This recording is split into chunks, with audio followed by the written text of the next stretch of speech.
ये bond energy store कर सकता है, और जब कभी आप ये बॉन्ड तोड़ते हैं एनर्जी रिलीज होती है। आपने ग्लूकोज को बर्न किया, आपने सी एच यानी सी एच बॉन्ड्स जो थे ग्लूकोज में वो सारे के सारे तोड़े, एनर्जी निकली, और पानी और CO2 बन गई। देखें प्रोडक्ट्स जो बने उसमें कहीं कोई सी एच बॉन्ड नहीं है। अगर सी एच बॉन्ड कोई एक आध भी हो जाता बचता पीछे, तो उस बॉन्ड में भी एनर्जी होनी थी। फोटोसिंथेसिस आप करते हैं, आप देखते हैं फोटोसिंथेसिस आपने पढ़ी है। क्या किया जाता है हम देखते हैं, कार्बन और हाइड्रोजन के डायरेक्ट बॉन्ड बनवाए जाते हैं, एनर्जी इन्वेस्ट की जाती है, ग्लूकोज प्रोड्यूस कर लिया जाता है। कार्बन को in the form of carbon dioxide आप यूज करते हैं, और इसमें से ऑक्सीजन को रिलीज करके कार्बन को एसिमिलेट कर लेते हैं और उसके साथ हाइड्रोजन के बॉन्ड बना देते हैं। न्यूक्लिक एसिड की सिंथेसिस भी इसी तरह होती है। यानी जो बेसिक रॉ मटेरियल है वो सी एच बॉन्ड ने देना है। पता नहीं आपको इस बात का पता था कि नहीं, कि बहुत सिंपल सी अगर हम लाइफ की डेफिनेशन करना चाहें from the stand point of chemistry, तो हम कहते हैं कि लाइफ उन तमाम सब्सटेंसेस पर मुश्तमिल है, या वो तमाम सब्सटेंसेस मिलके आप ये कह लें कि लाइफ बनाते हैं या लिविंग थिंग से प्रोड्यूस होते हैं, जिनमें कार्बन और हाइड्रोजन की डायरेक्ट बॉन्डिंग होती है। यानी कि लाइफ का कोई, लिविंग थिंग का कोई building block C H bond के बगैर नहीं है। नेम एनीथिंग, आप कोई अमाइनो एसिड ले लें उसमें आपको सी एच बॉन्ड नजर आएगा, आप कोई कार्बोहाइड्रेट ले लें उसमें आपको ये बॉन्ड नजर आएगा, न्यूक्लिक एसिड ले लें, न्यूक्लियोटाइड कोई सा भी ले लें उसमें सी एच बॉन्ड होंगे। कार्बन और हाइड्रोजन की डायरेक्ट बॉन्डिंग। इसके अलावा दुनिया जहान के दूसरे बॉन्ड हो सकते हैं, लेकिन कॉमनेस्ट फैक्टर जो है हर लिविंग ऑर्गेनिज्म या उसके अंदर पाए जाने वाले जो बिल्डिंग ब्लॉक्स हैं, या तीन चार जो मेगा मालिक्यूल्स जिन पर लाइफ मुश्तमिल है, उनमें सी एच बॉन्ड लाजमी है। और सी एच बॉन्ड सबसे ज़्यादा लिविंग थिंग्स में पाए जाते हैं। Sorry, out of the four components which are which are constructing the living things or your cells, उनमें लिपिड ऐसी सब्सटेंसेस हैं कि जिनमें सबसे ज़्यादा सी एच बॉन्ड्स हैं। सो इस एतबार से ये शायद सबसे इंपॉर्टेंट है। ये बॉन्ड जब भी बनता है एनर्जी लेता है, जब टूटता है एनर्जी देता है। यानी इसको एनर्जी एनर्जी स्टोरेज और एनर्जी ट्रांसफर के लिए भी इस्तेमाल किया जा सकता है। ग्लूकोज बनाओ ग्लूकोज तोड़ो, आपने देखा यही जिंदगी है। जब कभी मेटाबॉलिज्म में आपको फ्री एनर्जी दरकार हो, आप ग्लूकोज के मॉलिक्यूल को तोड़ो, एनर्जी निकाल लो। तो अगर सी एच बॉन्ड में एनर्जी है तो सबसे ज्यादा एनर्जी स्टोरेज जो है वो लिपिड में हो सकता है।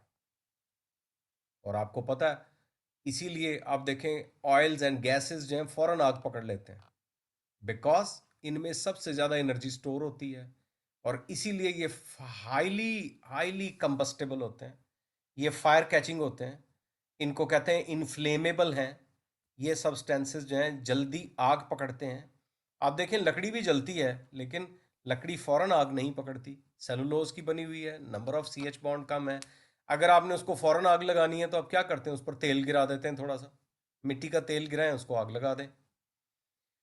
तमाम सब्सटेंसेस में सबसे ज़्यादा जो फायर कैचिंग है, इनफ्लेमेबल है, वो लिपिड्स हैं। उसकी वजह, या लिपिड के डेरिवेटिव्स हैं, उसकी वजह ये कि इनमें सबसे ज़्यादा कार्बन हाइड्रोजन बॉन्डिंग है। अगर मैं ये कहूं कि लाइफ कार्बन हाइड्रोजन बॉन्डिंग की ही सबसे ज़्यादा जगलिंग है, तो बात गलत नहीं है। जिंदा चीज़ों में या पानी है, या फिर कार्बन और हाइड्रोजन से ड्राइव शुदा मुख्तलिफ केमिकल्स हैं।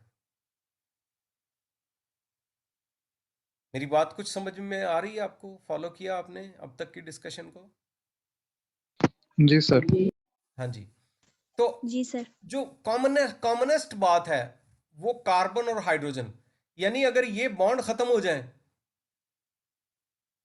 तो फिर कोई लाइफ नहीं है। यानी अगर कोई सब्सटेंस, कोई ऐसा जिंदा जानदार नहीं है जिसमें सी एच बॉन्ड से बने हुए मालिक्यूल या उनसे ड्राइव शुदा मालिक्यूल ना हो। तो कार्बन और हाइड्रोजन की बॉन्डिंग बड़ी अहम है। हर वो सब्सटेंस जिसमें कार्बन और हाइड्रोजन बॉन्ड्स मौजूद हों, उसको आप ऑर्गेनिक कह देते हैं।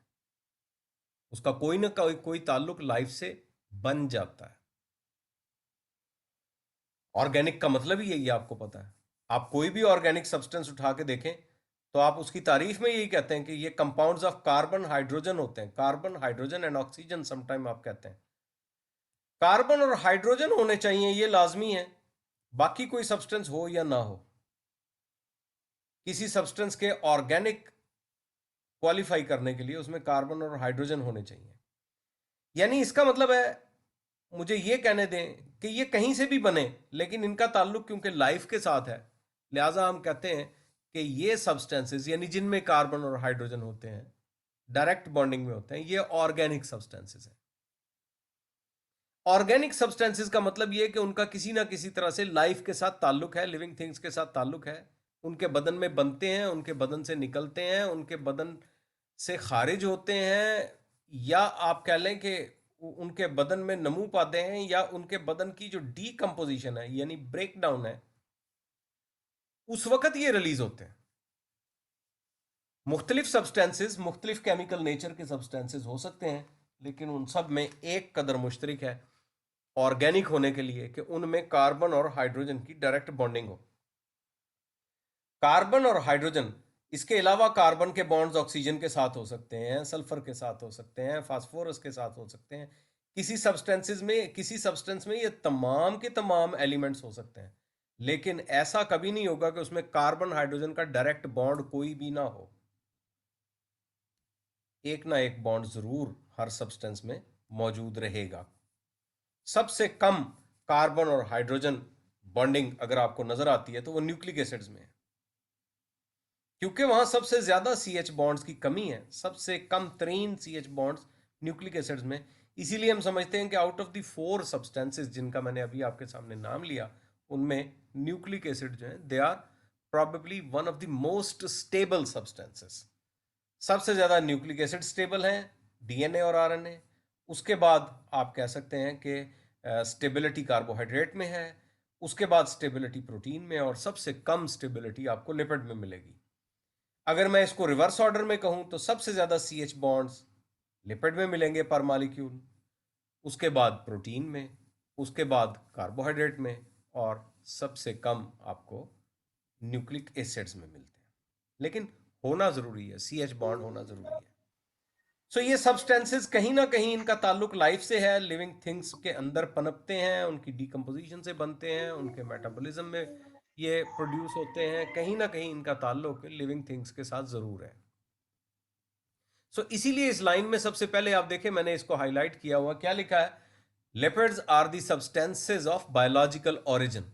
यानी ये कहीं ना कहीं जिंदा जिस्मों के अंदर से पैदा होते हैं, उनकी तोड़ फोड़ से बनते हैं, या वो डायरेक्ट इसको कंस्ट्रक्ट करते हैं उनके बदन के बनने के अमल में, या उनके बदन के जलने और टूटने के अमल में जो मॉलिक्यूल प्रोड्यूस होते हैं, उनमें से लिपिड्स भी एक है।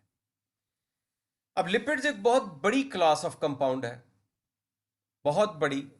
इनमें केमिकली डाइवर्स नेचर के सब्सटेंसेस हो सकते हैं, जिनका कीमियावी तौर पर जो केमिकल खासियतें हैं, केमिकल प्रॉपर्टीज हैं, उस एतबार से वो एक जैसी प्रॉपर्टीज के हामिल होना जरूरी नहीं है। ये मैं पहले समझा चुका हूं। प्रोटीन, कार्बोहाइड्रेट होने के लिए मखसूस किस्म की केमिकल प्रॉपर्टी होना जरूरी है। उनके लिए ये जरूरी है कि वो एल्डिहाइडिक या कीटोन डेरिवेटिव्स होने चाहिए पॉलीहाइड्रोक्सी अल्कोहल के। अगर इसके अलावा कुछ है तो कार्बोहाइड्रेट की डेफिनेशन से खारिज हो जाएंगे। या फिर उनके डेरिवेटिव्स हैं, यानी पॉलीहाइड्रोक्सी अल्कोहल, एल्डिहाइड और ketone derivatives of polyhydroxy alcohol के फर्दर डेरिवेटिव्स हो सकते हैं, फिर वो कार्बोहाइड्रेट ही कहलाएंगे। सो इसको एक मखसूस केमिकल नेचर पर हमने ये क्लास बना दी। प्रोटीन के बारे में हमने कहा जी ये अमाइनो एसिड के डेरिवेटिव है, अमाइनो एसिड की तारीफ कर ली। वहां पे भी आपने देखा कि एक मखसूस किस्म की नेचर होनी चाहिए जिसके पॉलीमर्स को आप प्रोटीन कह सकते हैं। लेकिन वहां पे हमने एक बड़ी अहम शर्त लगाई थी कि उनमें कुछ बायोलॉजिकल एट्रीब्यूट्स भी होने चाहिए।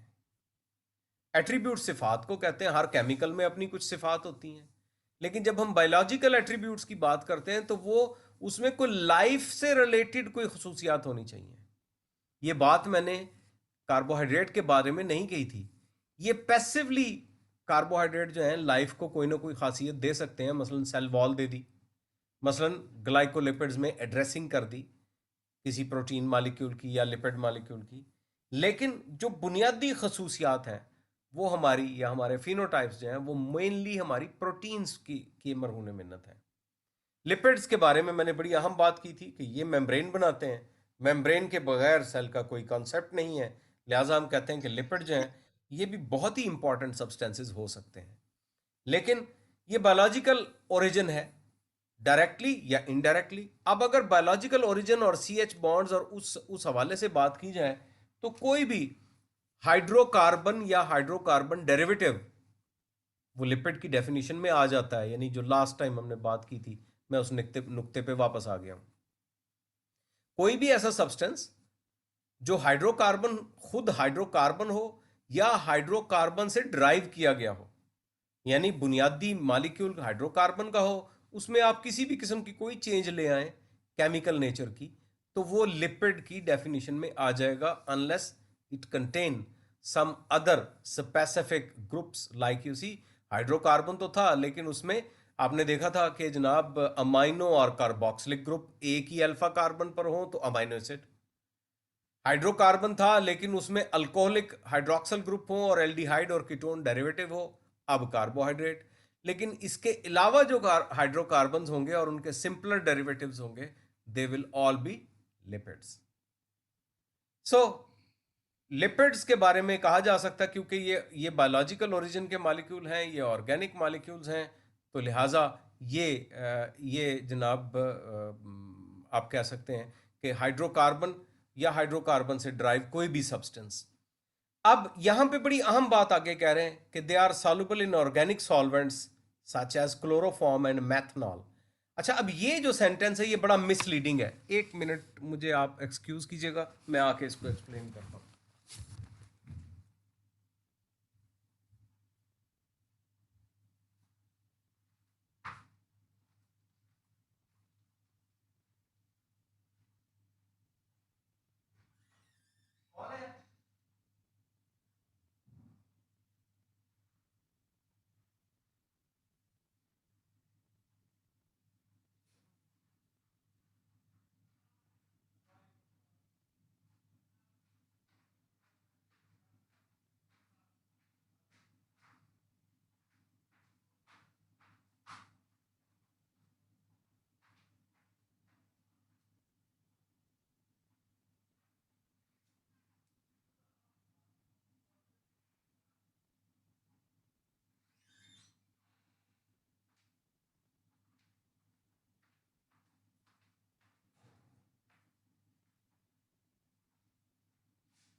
नहीं जी, आई एम सॉरी, मुझे एक मिनट के लिए जाना पड़ा।